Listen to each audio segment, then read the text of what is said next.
what I think it's very important of this course is that you invited so many different countries, participants from all over the world, from different regions, all having different experiences on migration and development and how they actually make that link between migration and development.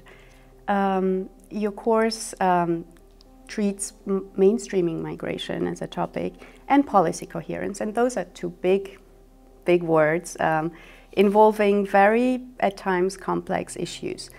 The course allows people, I think, from what I've seen over the course of this, now we're on the 4th day, it allows people to really, I think, frankly speak about their experiences and say, this is how it works and this is why it might not have worked. And it is facilitated by a pool of experts. And I think that's the fine line between what a study visit, for example, is, which I assisted a few times as well, like bilateral sort of like study visits, and a training. And I think this particular course links exactly these two components. Is they exchange on experiences, but it is in a framework that is guided and that provides that capacity building component to it.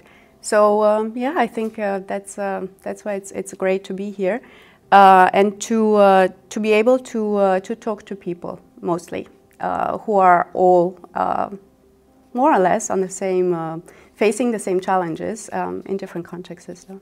So maybe just to start with, I'm here on behalf of UNDP, and I work on this specific program that has been set up in 2011 already, called Mainstream Migration International Development Strategies.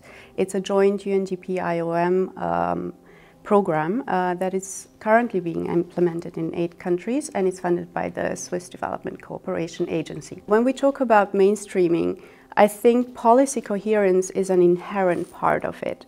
It means that we need to bring together different line ministries to identify and to put together and design policies that will allow them to better address the challenges and then also the opportunities of migration. The mainstreaming program is built as such that we facilitate different stakeholders to work together and to come together creating policies and solutions as well to the challenges that they face when it comes to migration and development. That means that we need to involve a lot of actors. These are governments, these are UN agencies, ideally also civil society organizations, and if we can, academia and private sector. So here we are talking about many actors wanting to promote some change, but perhaps not all agreeing on exactly the same things.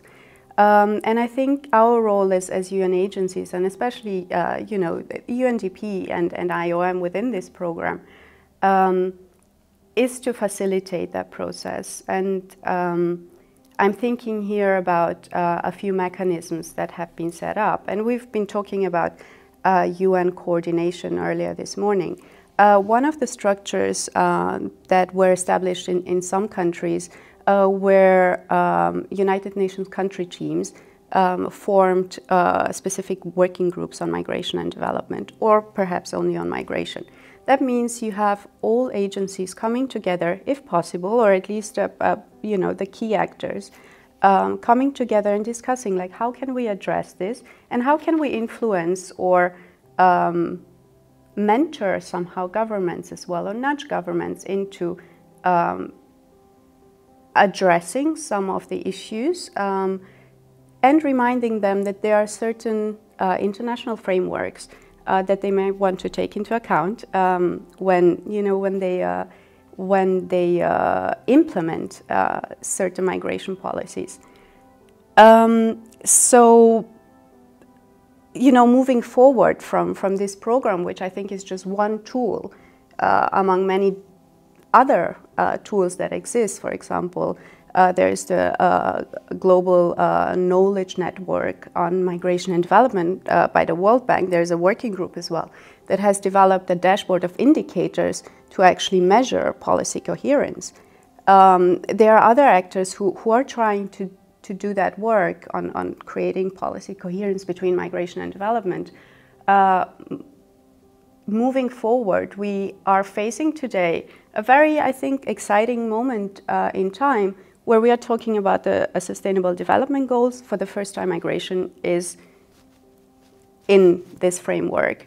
And this framework will allow us to come together as the UN, you know, with many challenges and with many complexities, but it will almost, you know, dictate us to come together to identify certain common areas and support governments to trace the progress made on the migration-related goals.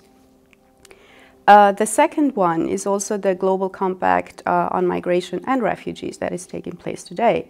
And we are just about to finalize the consultation phase and are entering the negotiation phase. And UN agencies had and still have a major role to actually, first of all, influence the narrative, and secondly as well, hopefully in a second phase, to really support governments in whatever they will decide or negotiate upon to implement that as well. So I think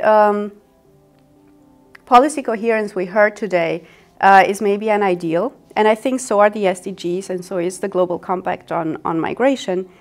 But that doesn't mean that we should not aim for the ideal, and we can definitely move forward within those frameworks which are very supportive of linking migration and development and recognizing that migration is a key enabler for development, addressed in a way that can support countries and recognizes their own national priorities, their context, and their needs.